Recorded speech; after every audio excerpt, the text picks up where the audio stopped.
My 6-year-old purposefully spilled crumbs all over the back of our SUV the other day, and this is why I was legitimately not bothered by it and how I disciplined that as a respectful parent.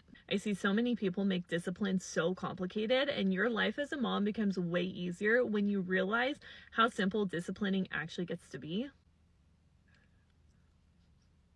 Boundaries and consequences don't have to be this really complicated thing. We were sitting in the car. She had her little snack in the back that had some crumbs left in it. I turned around and I saw her dumping it out, right? Like in the middle of the seat. We were parked, so she wasn't buckled. Just like straight up dumping it on the ground. And I was like, oh, what are you doing? And she made this instantly guilty face, this little like, oops, mom caught me face. And I said, oh, it looks like you put your crumbs on the ground. When we get home, you can be in charge of vacuuming those up. Okay? That's the consequence. That's all. Now, next time, I probably know, hey, I'm not going to give her like crackers in the car. She maybe lost that privilege for a while until I trust that she can be responsible for her environment. We can totally talk about that. But the consequence and the discipline doesn't need to be like, you're not watching TV tonight. You're going to timeout when we get home. Why are you so bad? Why would you do that?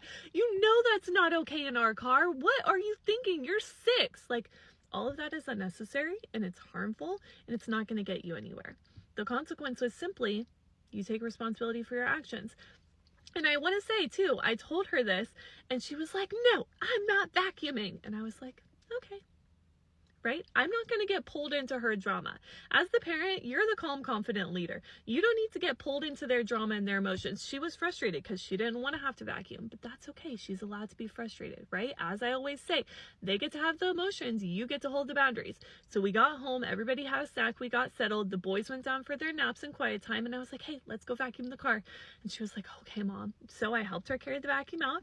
I handed it to her. I plugged it in. She vacuumed the whole car. Okay? It was perfectly fine. It took us 5 minutes.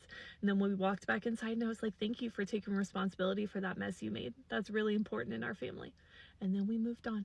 That's all it needs to be, you guys. It doesn't have to be more complicated than that. It doesn't have to be anything else other than that. It's about being a respectful parent. This is what it is. It's still disciplining. It's still having consequences and holding boundaries, having limits. Obviously, our little kids need that, but it's doing it with warmth. It's doing it with empathy. It's doing it with love and not shame or fear or judgment or this really like intense angry energy, because none of that is helpful. Tell me below if you want more videos or a series on consequences and discipline in a way that's really simple and that works.